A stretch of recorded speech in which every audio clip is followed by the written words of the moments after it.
Ya Bang, Kita kan hidup buat ibadah sama Tuhan, bro. Lah kita harus ngapain sama manusia? menurutku urip iku urup hidup untuk menghidupkan sesama. Gimana caranya? Hidup aja amit-amit. Gak apa-apa Ruk, yang penting kita tetap berusaha.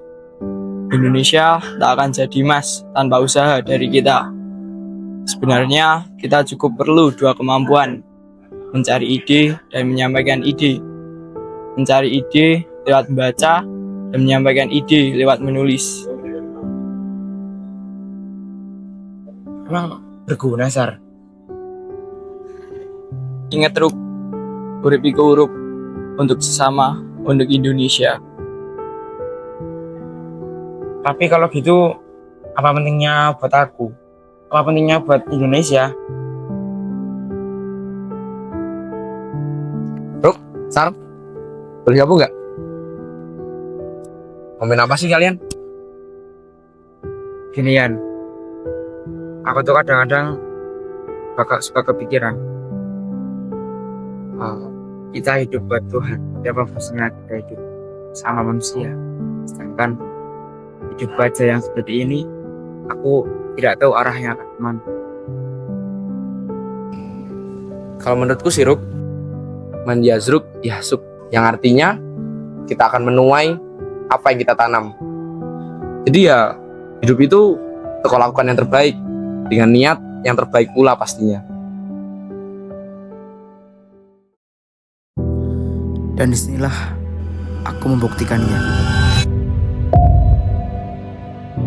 Ketika pagi masih berselimut sunyi, saat sebagian dunia masih terlelap, kami sudah bangun, menyambut hari dengan doa dan harapan.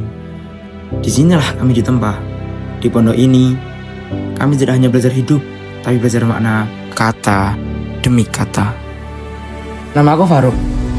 Aku santri kelas 10 di SMA Islam Fikri Mungkit. Di tempat ini, membaca bukan hanya kewajiban, tapi kebiasaan. Kami membaca untuk memahami, menulis untuk mengekspresikan, dan berdiskusi untuk memperkaya pikiran. Literasi tidak hanya kami temukan di perpustakaan, tapi juga di kamar tidur, di musola, bahkan di teras asrama yang sederhana. Kami belajar dari buku, tapi lebih dari itu, kami belajar dari pengalaman, dari cerita, dari kehidupan. Di pesantren ini, kami tumbuh dalam keheningan, kami mendengar dalam bacaan, kami berpikir dalam tulisan, kami menemukan diri. Bukan hanya membaca buku, tapi juga membaca zaman. Bukan hanya menulis karangan, tapi juga menulis masa depan.